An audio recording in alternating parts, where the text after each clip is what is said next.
Hi there, this is Luisa Heinzel. Thanks for joining me today. I would like to show you how this pocket watch Etcetera tag came to life.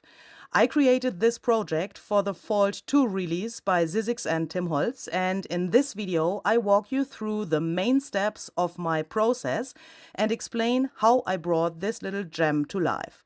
This tag has the quote, "just one life" on it, and that's also the idea behind this creation. When I saw the pocket watch and the other elements from the die-cut set, I immediately knew what I wanted to do with them. I wanted to create a broken watch with time running out to represent that we all have just one life and one chance to make the most of it. To love wholeheartedly, to cherish the people we meet, to collect memories, and to make each day extraordinary. But before this project looked like what you've just seen, I was sitting in front of a, let's say, naked Etcetera tag. So let's first talk about the background I have created here.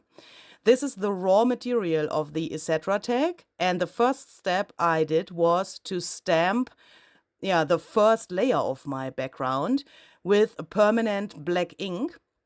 I've chosen a permanent ink so that I then later on can use wet mediums on top of that so that then the ink wouldn't smear.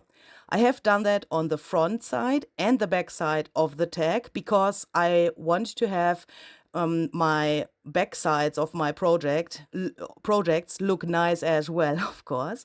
So this is again the front side, and the next thing I've done was to glue the numbers from the die-cut set cut out from watercolor paper down to the surface here. For gluing that, I have chosen some gel medium. You could also use collage medium or something else. I have used gel medium because I have a really big jar of it and I have to use it up, so that was basically the only reason. Other mediums that are similar would work as well. So let's go to the back side of the tag again. Here I've used some clear gesso. This is the Dina Wakeley, how is that called? The clear gesso, it has a special name, but I just can't remember it. But this gesso has a little bit of grit in it. So I was hoping for the tiniest amount of texture on the back side.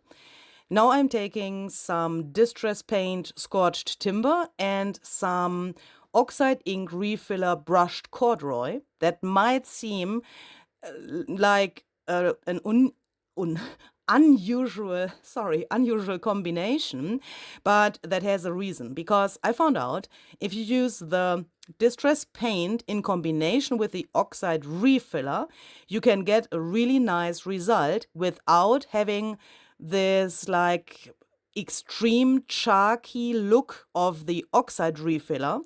Perhaps you know that when you use the refiller directly from the bottle, then it can happen that when the refiller is completely dry, that you still have a little layer of this oxidation, which is not 100% dry. And when you then go over that with your fingers, for example, it could smear.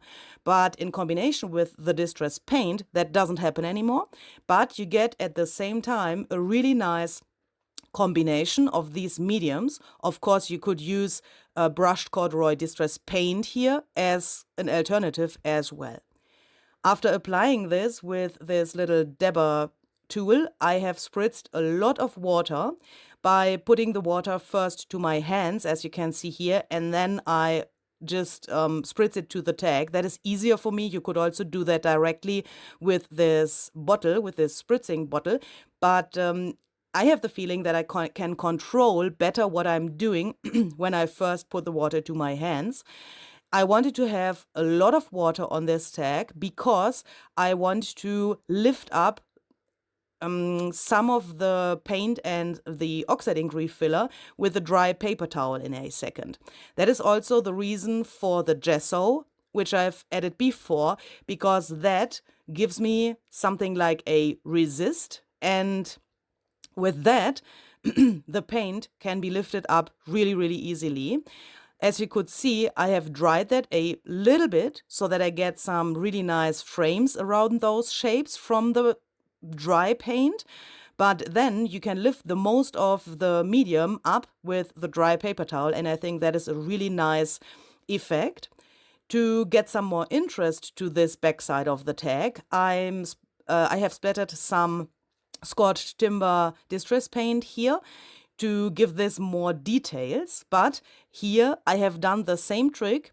Just take your heat tool and dry that only a tiny little bit so that you get these little craters around the splatters, and then lift the rest up with a dry paper towel. And as you can see, those splatters go to the background then really, really well. I didn't want to have those like really intense splatters from the paint, but something that adds to the background, but that is not too massive. To get brushed corduroy as another color here as well, you know, we have that in the background already. I've decided to splatter with the refiller mixed with some water as well. And then I've just dried that. And I think that looks then already really, really aged and really cool. But I wanted to go a step further, so I have taken my sanding disc here and I first went around the edges of the whole Etcetera tag and then also over the whole surface, but with only really light pressure so that I don't rub off everything. And as you can see, perhaps you can see that. I mean, I see that this is more like real old thing. Do you know what I mean? So here I'm trying to figure out how I want to have the colors for the background on the front side of my tag. So this is again the front side. With these paint brushes, I just tried to imagine what I want to do.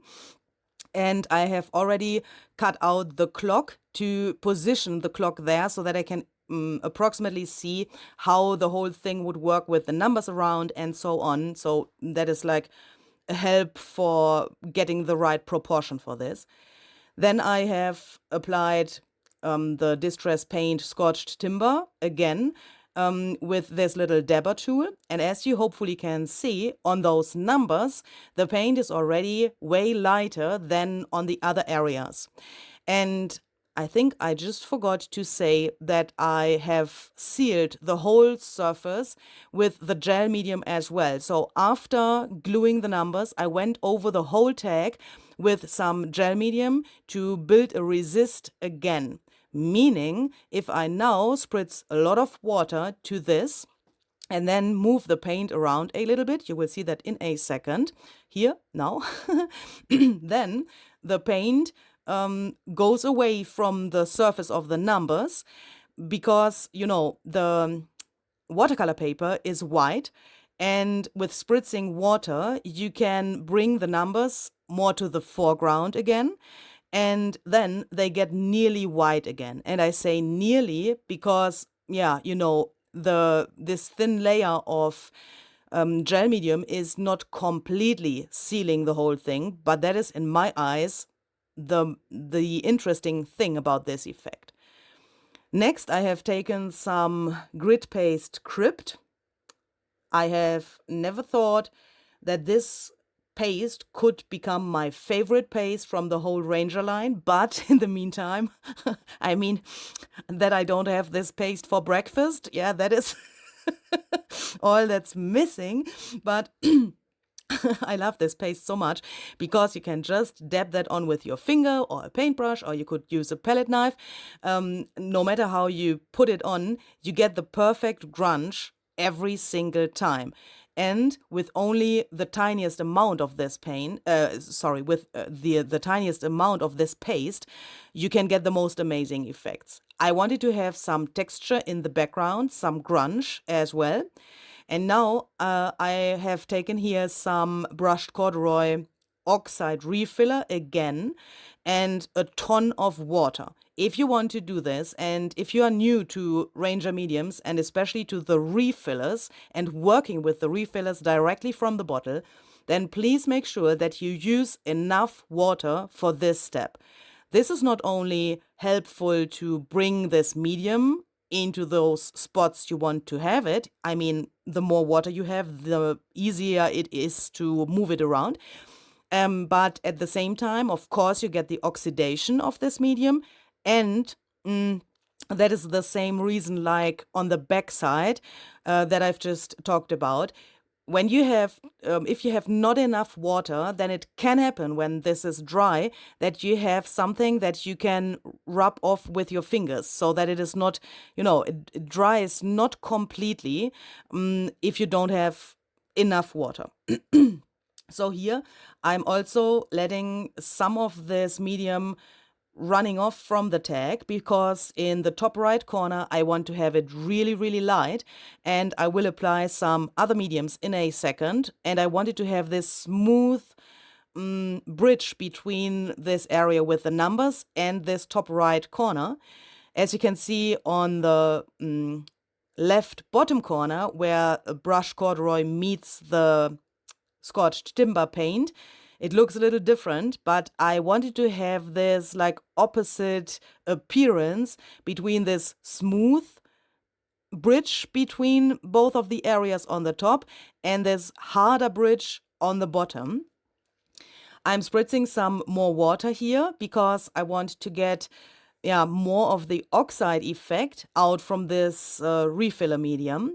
And then I use some pumice stone and lost shadow distress paint to get a really light area on the top right of my tag.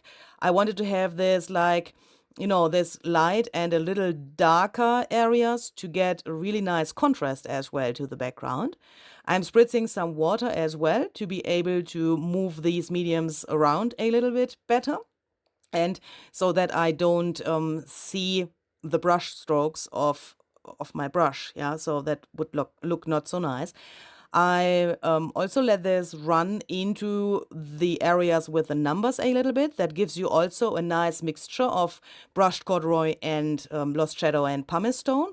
And then we have, after this is dry, this really cool area there on the top.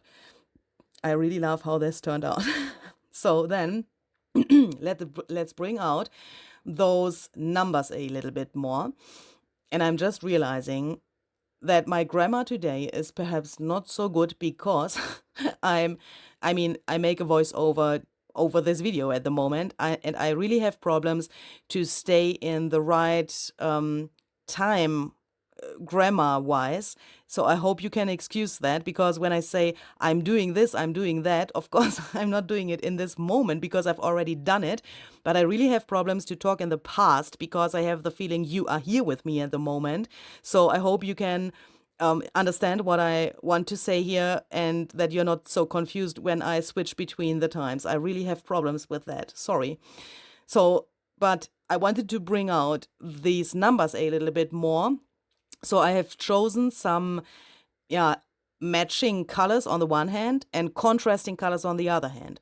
On the top left, you can see there's some scorched timber distress crayon already, and here I'm applying a little bit more to the bottom there.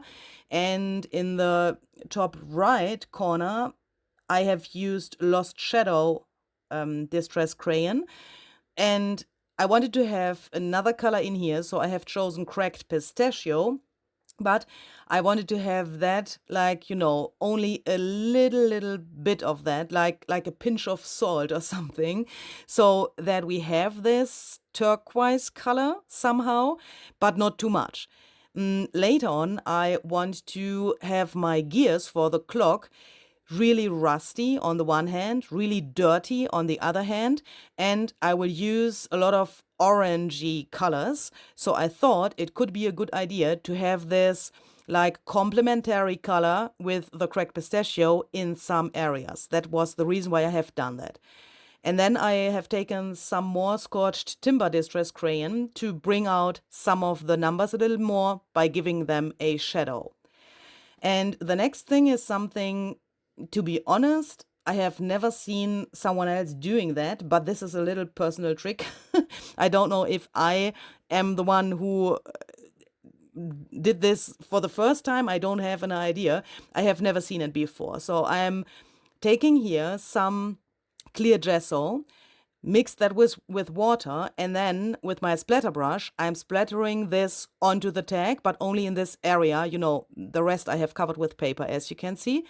Why am I doing that? The reason is really easy, because if you add a transparent medium to an oxide medium, and when the transparent medium then is dry, the color gets really, really intense there where this transparent medium is.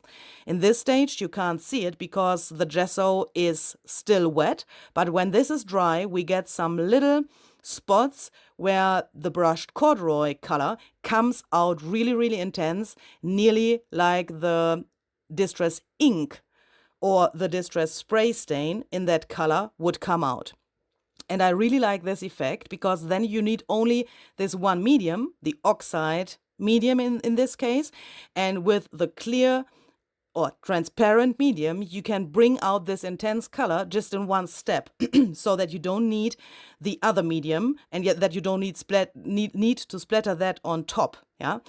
Then let's let that dry, and let's take some, I think here it is already dry. Yes. Sorry, here it is already dry. You can see this orangey, brownish orangey color that comes from, adding the clear gesso and intensifying the color. I have taken then some hickory smoke archival ink to stamp again with the same stamp to those areas of the background, you know, in the top right corner and also in the in the bottom left corner, to give the background another layer. I have to say, in the camera, you can't really see the first layer of stamping, but in reality, when you look to that with your eyes directly and without the camera in between, then you can see that the first layer of stamping is really subtle in the background. And I did that because I wanted to have more depth, meaning stamping, then the paint, then stamping gives you a really, really nice depth for the background. I mean, that's my opinion. I'm sorry. So here you can watch something that failed a little bit.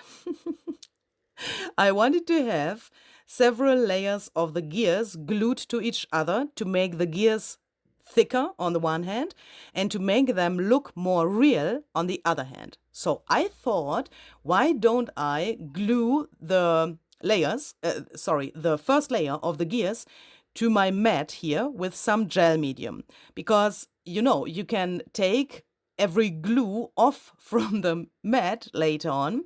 That is absolutely no problem. So I thought, when I glue them down, it's easier to handle and it's easier to glue the further layers to these gears.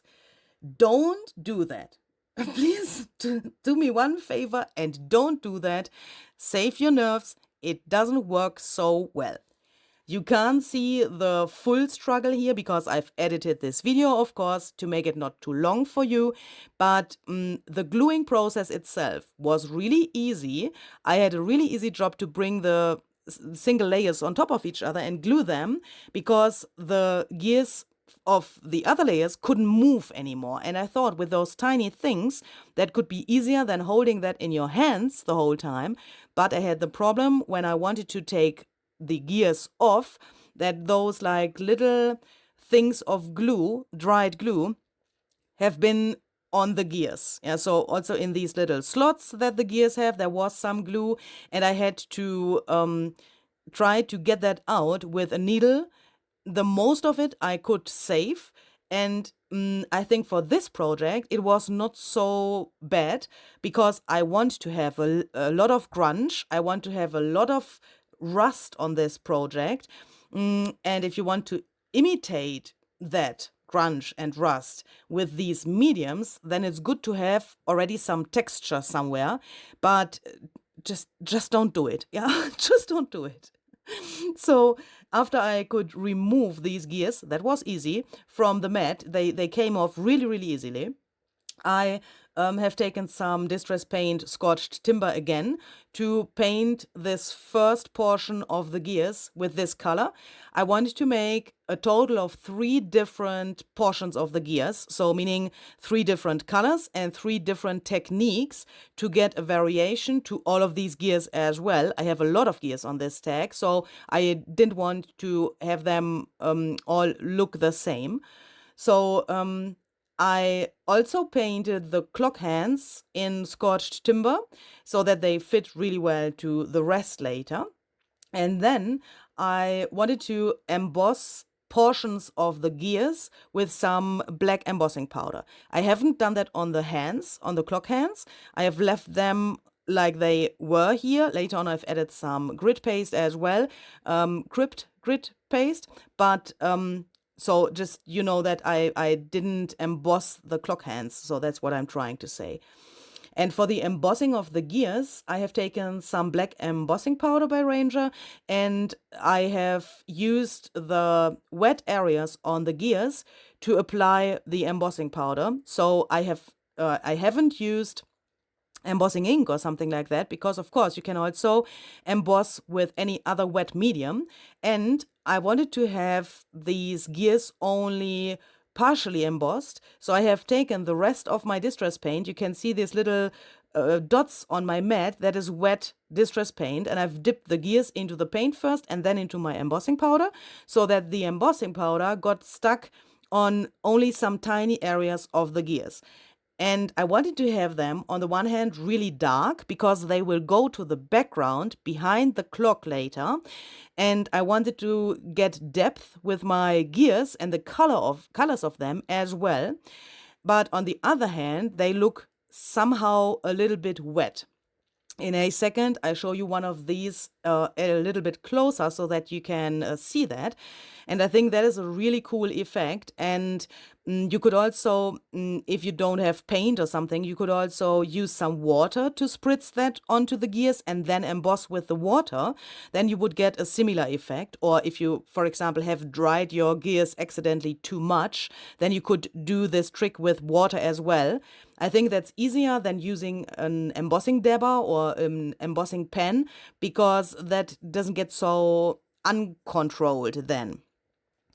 So let's use the grit paste crypt again, and let's dab that on some of the areas of these gears to give them some texture, some dirt, you know, some grunge. And it gives them also a little bit more dimension. I don't want to say that these gears look not authentic. They are really, really cool. I really love them like they are. But I think a little bit of texture makes them even more authentic. And if you use colors that you could find on gears in a real clock as well, then yeah, you have the double amount of success in this case. So I wanted to spray some golden spray here to my second portion of the gears, and also to these little florals which come from another die cut set from this release. But as you could see, my sprayer was clogged and I was a little bit like freaking out because I thought, well, let's spritz them and spray them, and then they are gold, and that is really fast and easy, and but take a paintbrush and bring this spray around. That worked also, of course, but I didn't realize that my spray bottle was clogged before I started spritzing. That is not so intelligent, I would say. So I'm using the grit paste crypt here again to get like the same kind of texture to this portion of the gears as well, and also to these little florals. I do that really randomly so that the grit paste crypt is not all over the whole thing, but just in some little spots. Then I have taken some tarnished brass distress paint additionally to get another shade of gold. And as you can perhaps see, these golds are relatively different. The first layer, in my opinion, is really cold, and the tarnished brass paint is more warm somehow.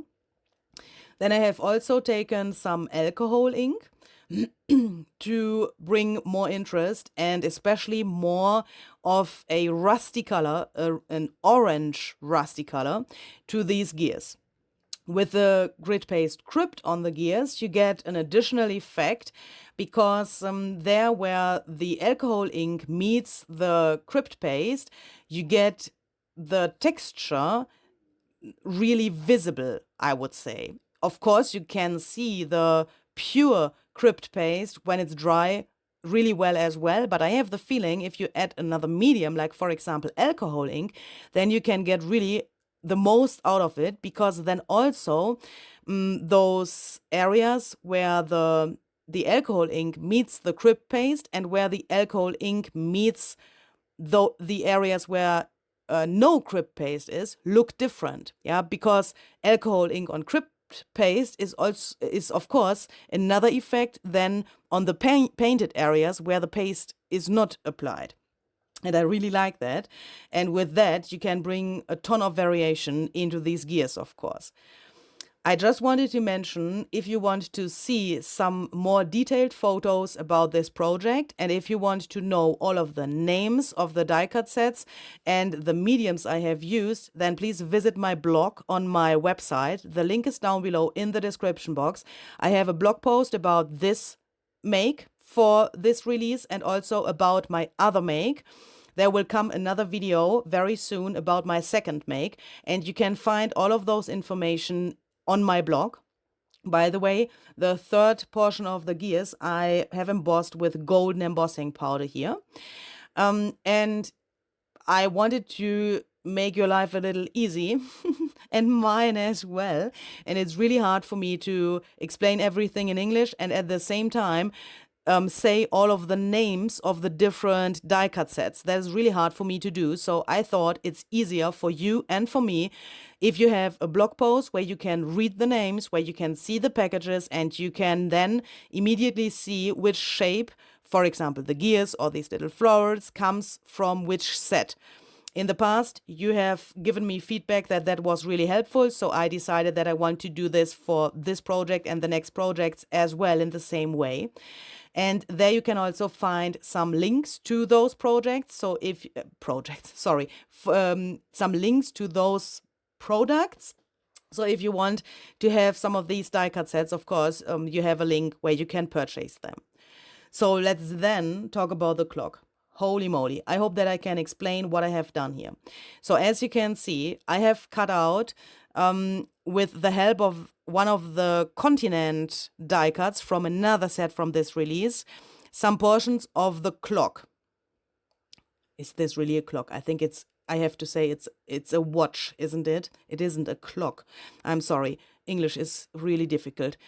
So the point was to get a hole into the shape of the watch, but an interesting hole. And when I thought about that, I was like, I can't do that with my scissors. That looks really strange. You know, if you use scissors while you are die cutting and have these nice cut edges from the other pieces, then it looks really weird if you use scissors. So I tried to avoid that.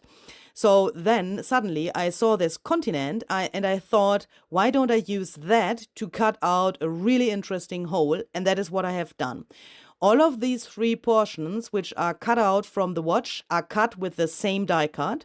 If you stop the video and look closer, you can immediately see that. I've just only placed the die cut in different directions a little bit and cut only portions off from the watch with the die cut. And what I'm doing here is I try to imitate foam tape. And I want to have a sturdy thing which I can glue behind this broken piece of the watch so that it is sturdy and raised from the background at the same time. So I have made myself this little template, you know, just eyeballed how I can cut this out. And then I have taken a pencil and I have just made some more of these layers. I wanted to have to glue them on top of each other to make this thicker, because this is watercolor paper and it's really thin. One layer wouldn't be enough to get this distance from the background to the watch. So, of course, you could use foam tape, but the problem is with foam tape, if you then later on want to press the things down to glue them, and if you have some other elements that you want to glue on top and you have to press with your finger or let's say a clamp or so, then the foam tape could get flat. And I wanted to avoid that. I wanted to have a really sturdy thing, even if you can't see these layers later. I did the same thing for this ring of the clock. So that is, yeah, how is that said in English? This like watch case, is that a word? So one part of the rings, these are also several layers glued to each other, will go to the very bottom as the first layer. Then there comes this broken part of the watch. And then another layer of the rings comes on top later, so that we get a distance between everything and that we get like a nearly closed frame around this whole thing. You will see in a second what I mean by that and how I have constructed this whole thing. When I thought about the clock and this already textured background, or to be honest, I have thought about that from the very beginning, because the idea was to make a really realistic clock. If you make a card, for example, then I think there's no need to glue so many layers of this on top of each other, because for a card, you don't need this thickness. And you can see that it looks like a clock, and that can look authentic as well if you have only 1 or 2 layers of the clock, on a card, I mean. But for this tag, I wanted to have the clock really, really massive, so that you have the feeling that there's a real clock glued to, I always say clock, so that you have the feeling that there's a real watch glued to this tag. And the tag itself is also thick, so it would have looked really weird in my eyes if I would have taken only 1 or 2 layers of this watercolor paper. I do the same thing for this continent. I glue several layers on top of each other to make that dimensional as well, because this is then the piece which shall look like it was broken out from the watch. And I want to attach that later as well. If you ask me now, how many layers do I need, Louisa? Then I have to say, please trust your feeling and please trust your idea, because every watercolor paper, of course, has a different thickness. I can't even tell you how much GSM or something this watercolor paper has, because I always do it like that. I cut out a ton of these layers. If I don't need them all, I can use them for other projects, so that I have enough.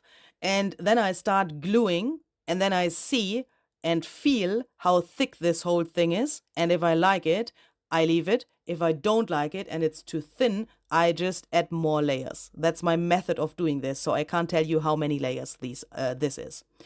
So as you can see, I have taken this first layer with this ring, this case of the watch, and then I've glued this part where I have the continent cut out on top. And the thing you can see on the right, which I just color in gold, that will then later on go on the top of this whole thing, so that this continent piece is sandwiched in between 2 of these round pieces with the hole in them. So first I have made this gold, so that I have a really nice coverage of everything, and that the other mediums, can't look weird, because I don't want to have the white of the paper showing through, of course. I have taken again some grit paste crypt to again give also the clock this dirty and grungy look and this texture, and the same texture like on the gears. I thought it is perhaps a good idea to take the same medium for this grungy look on the single pieces, because this tag is going to become really busy in the end. And there are a lot of details, a lot of things to explore with your eyes. And when you then have texture made with different mediums, I think that could look a little confusing. But perhaps that is only in my mind. So here I have taken some more alcohol ink to get more depth and more dimension to this piece of the clock as well. Watch, Louise. It's a watch. Holy cow, why is this so difficult? I'm so sorry. And here, now I lost what I wanted to say. The alcohol ink, of course, gives you here the same effect like on the second portion of the gears we've just made.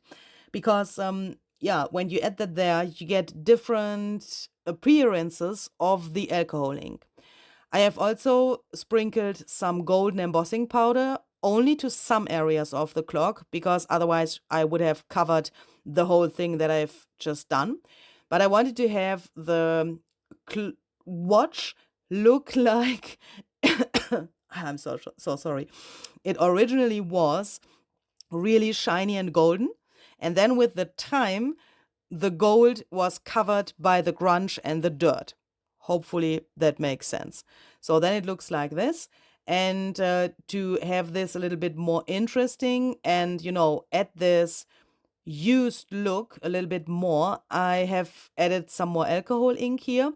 And also there on the top where this handle of the watch is, I have added some more alcohol ink and let that run into these little slots there, so that it looks like a little shadow that, you know, is only an illusion, but made with the alcohol ink. Here, this golden thing isn't glued yet because I want to glue the numbers for the watch first. So I have just placed this here so that I can see where the numbers have to go, because I have to have this width of the frame in my mind. Otherwise, the numbers would be covered up. I have glued these with some gel medium as well. You could alternatively also use, of course, collage medium for that. But as I said, I have a ton of gel medium and I have to use that up. So I have used this here. And I have also covered the whole surface of this piece with the gel medium, again, to get something like a resist. In this case, that has the reason that, you know, how can I explain that? When I glue down the numbers, they are a little bit raised.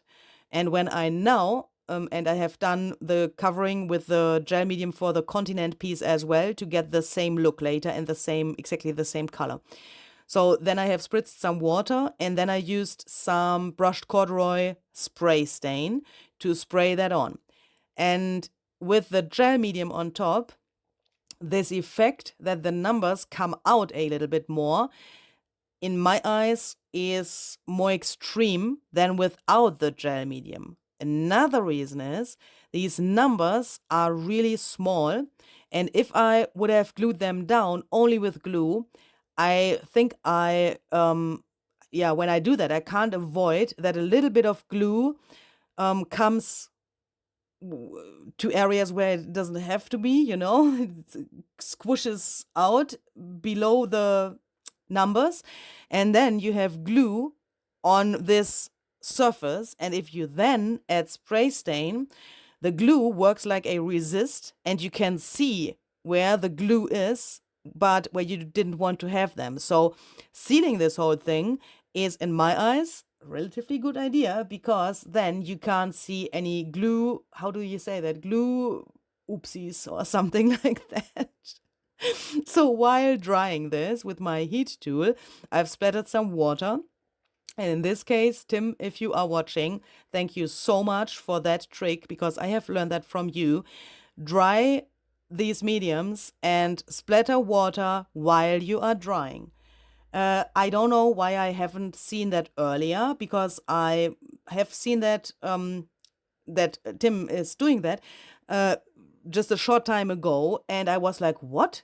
What shall I do? Is that better? Why shall I do that? And then I tried that out and my mind was blown because these beautiful effects that you can get with the water get so much more beautiful if you dry and splatter at the same time. I can't explain that. I'm not a chemist, but it is a fact.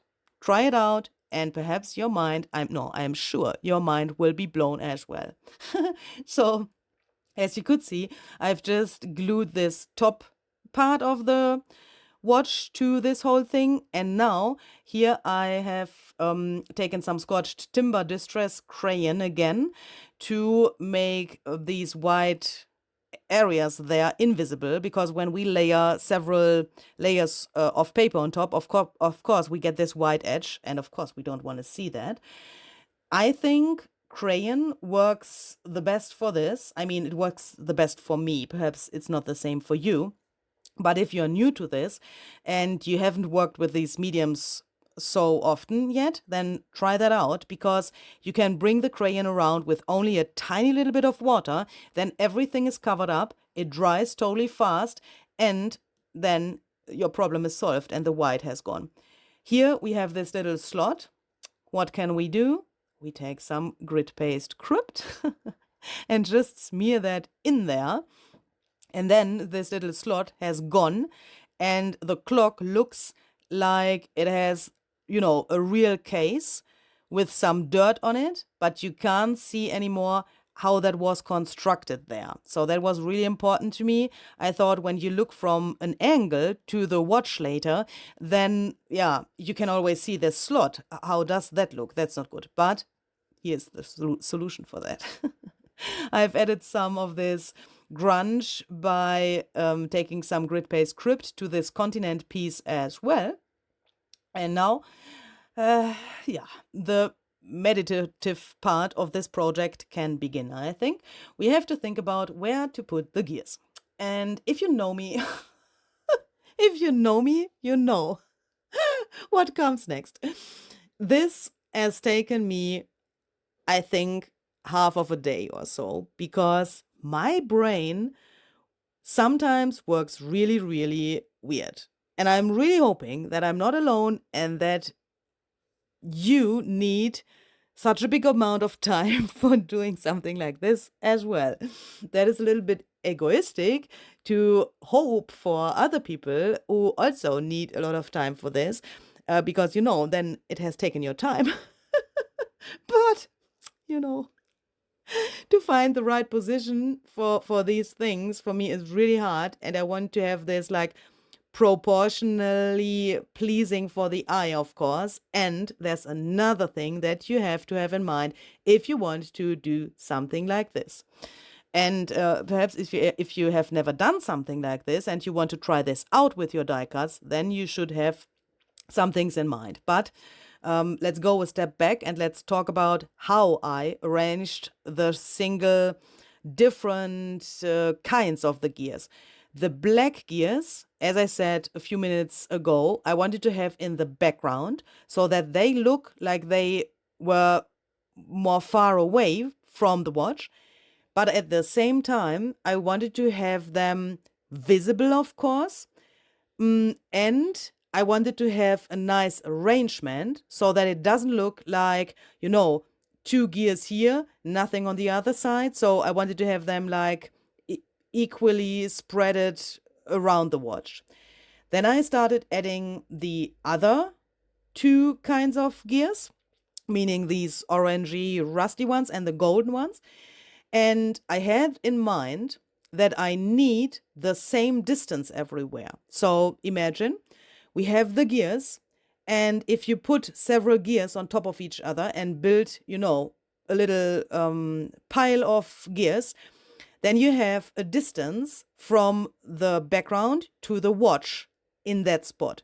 And you need the same distance everywhere where the gears are, because you want to be able to glue the clock without having the clock wonky. Meaning, I have put the gears there and I've added the clock on top and I've put 2 or 3 fingers to the frame of the clock, and then I have pressed a little bit to see if the the watch can wiggle around?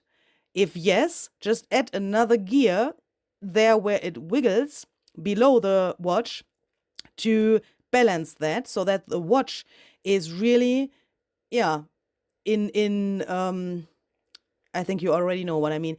It has to be like parallel to the background. Otherwise, it would look really, really weird. After painting the letters for my quote with some gold as well, I have glued them down with some gel medium. You could alternatively, of course, use collage medium as well. And I have not only glued them down with that medium, but I have also covered this whole area with the gel medium. Would work with collage medium as well. Because, gluing those letters down is not so easy. Or at least for me, it's not so easy. So I always try to get, a layer of glue and then put the letters on top, press them down, get the right position, and then cover the whole thing with the glue so that you can't see that those letters are glued. Yeah, that gives a really nice coverage of everything. And you think, yeah, she has made no glue mistakes while she has glued those letters. So that's a thing how I can handle those tiny letters. Perhaps you have another trick, then please just do what you always did, yeah? If you can glue them down without these glue oopsies. So after finding the right position, I have done that in advance so that it looks harmonious as well, so that I knew where to put those letters so that it looks good. I have first added a layer of gel medium to the surface, and then I have glued that down. Why can't you see that here? Oh, because perhaps I just have placed them there and I haven't glued them yet. Yes, I think so. I think you will see me gluing them down a little later. So here I have first thought about the clock hands and how to attach them. I have made a little pile of the gears in the center of the watch to be able to have the clock hands raised from the watch itself as well, so that they don't lay flat on the surface. And when you make such a watch, you of course want the watch to show a time. And this is a thing I didn't have to think about. That was, I think, the only thing where I didn't have to think how I want to do that, because when I had this watch in front of me, I knew the whole time which time this watch shall show. Perhaps you have seen my video about my Tim Holtz studio tour junk journal. The video is called "What if Tim Holtz studio was a junk journal?" I have taken his studio tour video and I have made a whole junk journal about his studio. So I have, basically turned his studio into a journal. If you have missed that video, the link is down below in the description box. And in that video, I already told you what happened to me with some of the clocks I had in that journal. I had a page where I thought, okay, here it needs a clock because in Tim's room, there's a clock in that spot as well. And then I have chosen a cut-out clock from one of his paper pads, and I have glued that down where it needed to be. And while I was pressing the piece down, I thought, oh, this clock shows 5 to 3, the time, 5 to 3. And while the glue was drying, I thought, which time does the clock in his room show? So I checked the video and my screenshot I made from the video, and I thought I get a heart attack because his clock in the room also showed 5 to 3, exactly the same time like on the clock I have glued down in the journal. And then I was so excited that I thought, holy cow, what is that? It's not a coincidence, but why does this happen? Because I don't believe in coincidences. And then I left my journal there and I wanted to run into the kitchen to tell Gary about this situation and what just happened.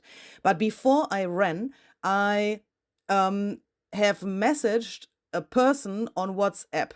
Why am I telling you that? Because with this message, I had then the timestamp of the reality. Yeah, because when you send a message via WhatsApp, you can see exactly the time when you have sent it. And that was in the minute I realized what just happened. Then I went into the kitchen and I said to Gary what just happened. And then he was like frozen and he said, wait, look to the clock here in the kitchen and look to the time the clock shows.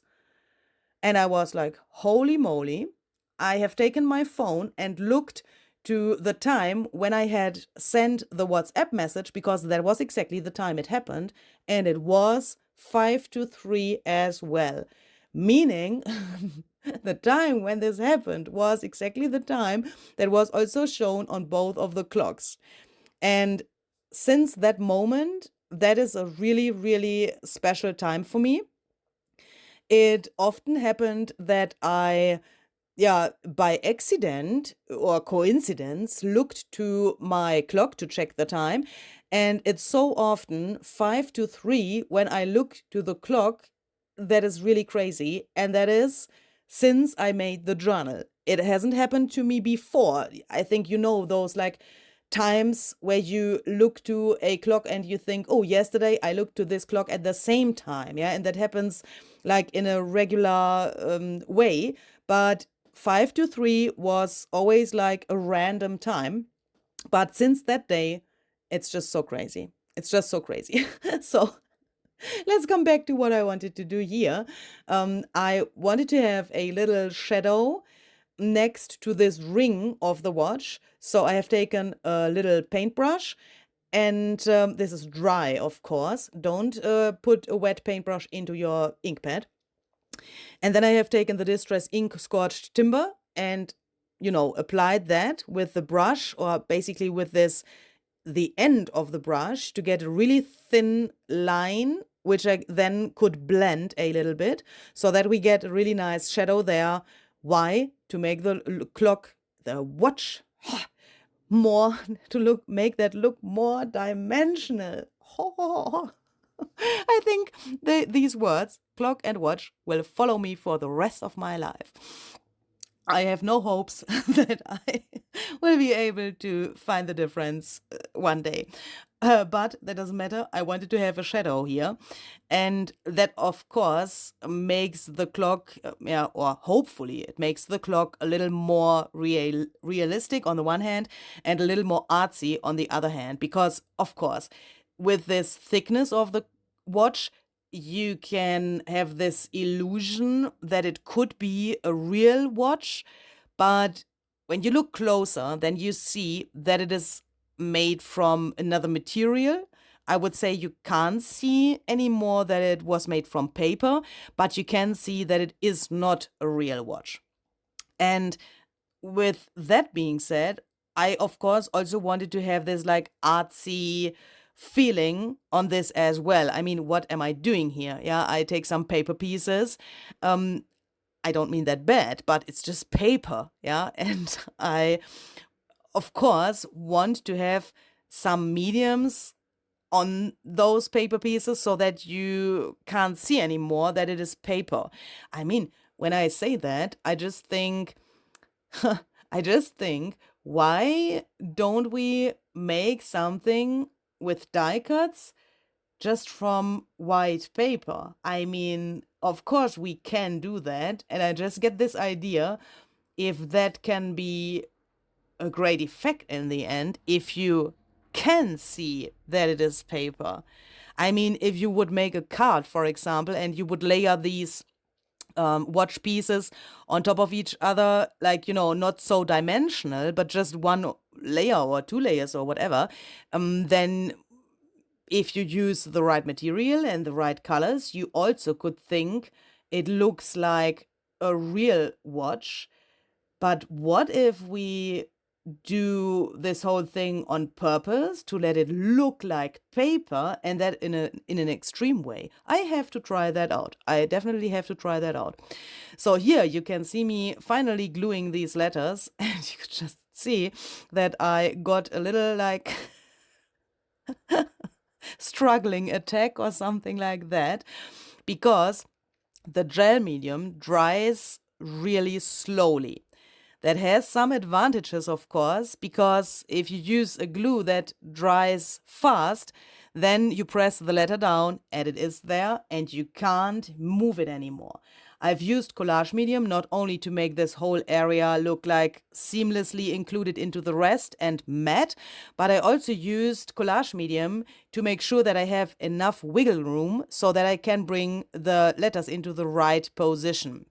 Here in a second, can you see me freaking out, or have I already freaked out? I don't know, but here I'm freaking out.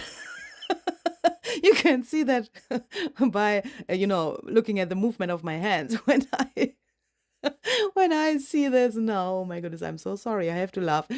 When I see this now, I find this really funny. But in that moment, it was like I want to open the window and throw this thing out of the window. Because you can see it's nearly finished. And when you then have such struggles, then it is really, close to freaking out. But the good thing is that you have this wiggle room and that you can move those single letters into the right position. And with that, I find it really easy to get a straight line of the letters and to get them equally spreaded. And I would have had really problems to do that in another way. So that is just my solution for doing this. And then I have started to glue the gears and the other pieces down. If someone has a really good method to do that, please let me know. I have taken a photo because that is like my solution for that, because when you have made this arrangement without gluing the things down, then you don't want to move them anymore. Of course, you want to have them in exactly the same position like they are here, but the risk to move them by with gluing the other things which are under the other layers is relatively high.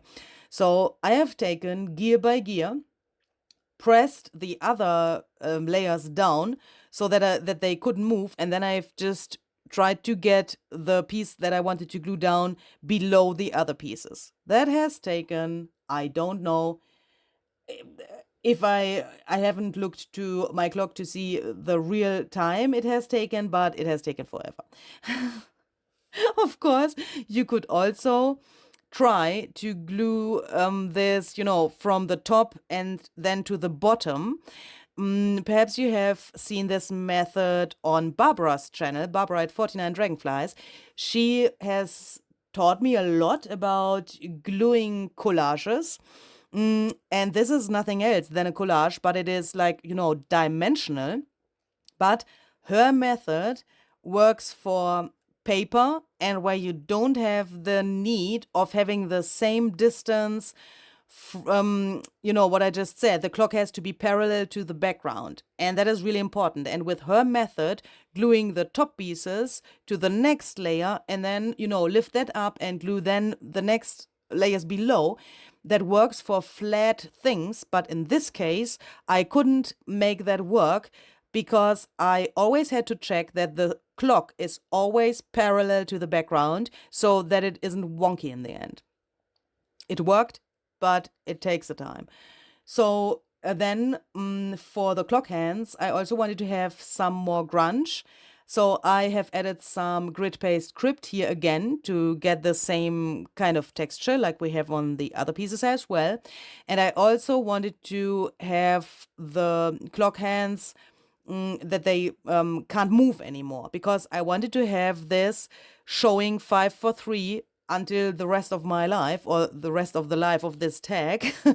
And I have to ship this to Tim, so I wanted to make sure that with the packaging the hands can't move on the one hand, and they can't get destroyed because they are relatively raised. So, and even if I also have multiple layers for the clock hands, of course, if you would take your fingers and you would try to bend them, you could destroy them, of course. So I wanted to make sure that that can't happen. And of course, it looks nice when you have some more of this dirt in the center of the watch as well. I've carefully applied that with a palette knife. You could also use, for example, a Q-tip or something if you have really tiny areas where you want to apply that. And I've also smeared that a little bit. You can see where, I don't know how this middle part of the watch is called, but to this surface where the numbers are glued down, so that it looks like this dirt has gone to that area as well. And when I had this project in my hands, like, in this stage, I was thinking, is it really so hard to, let's say, follow this quote, just one life? And I came to different thoughts while I was doing the single steps here, especially, for example, sanding the edges and so on. That takes a while, and then you can think about things and about your life. And I think it is really normal that you have times in your life where you can't follow this quote so easily, because you know that there are some things in your life where you have to accept that time runs away and that you have no control over that.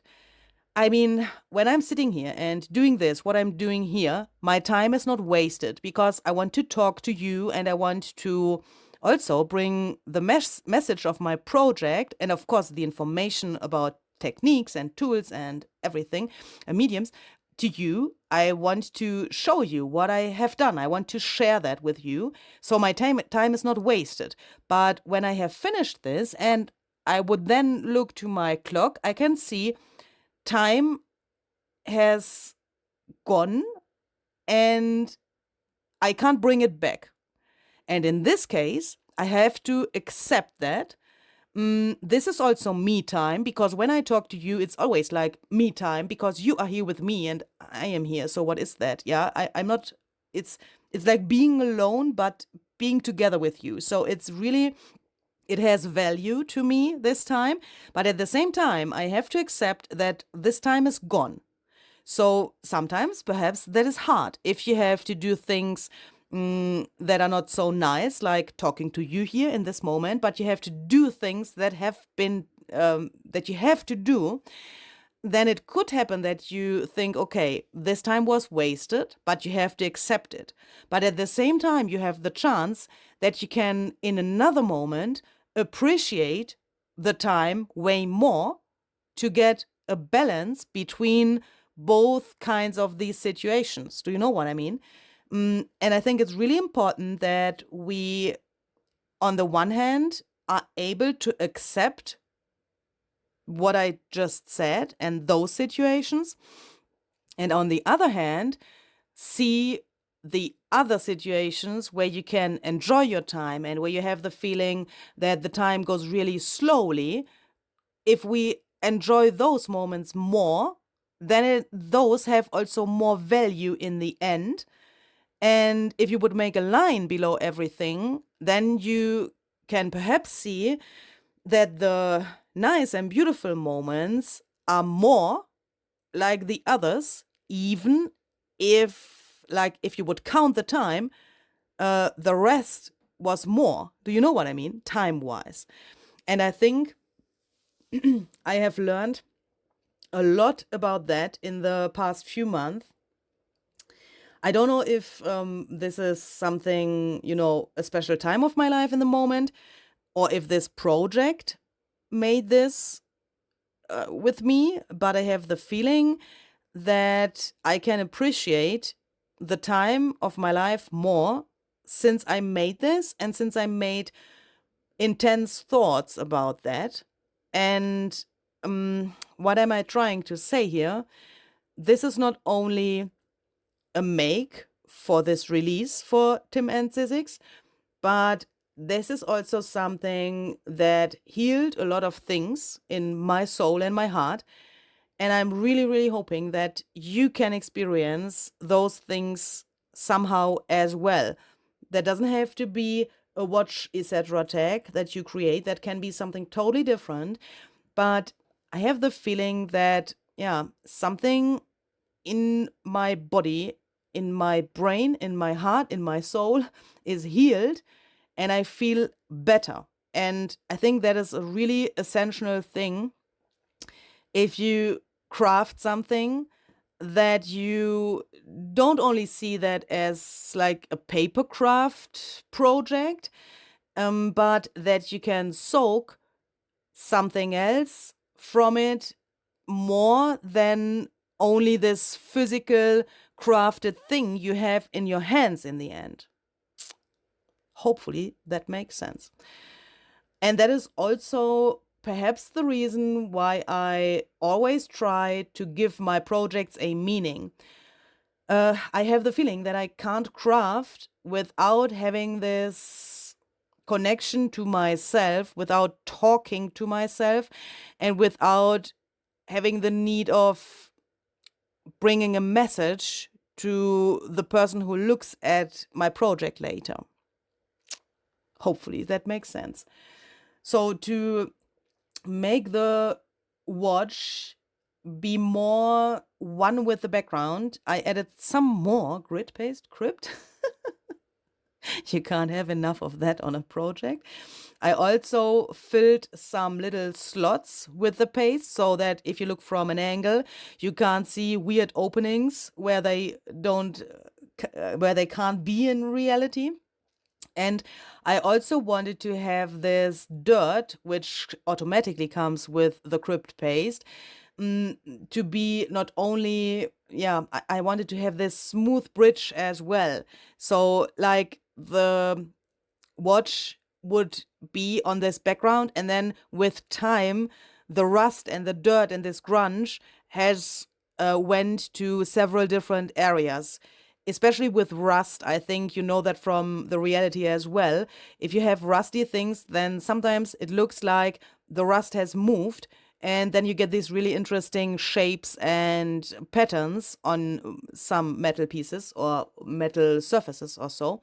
And I wanted to imitate that somehow, but without making the crypt paste orange, because I wanted to have that you can see the shapes, which I have here in this little collage, that you can see the shapes really well.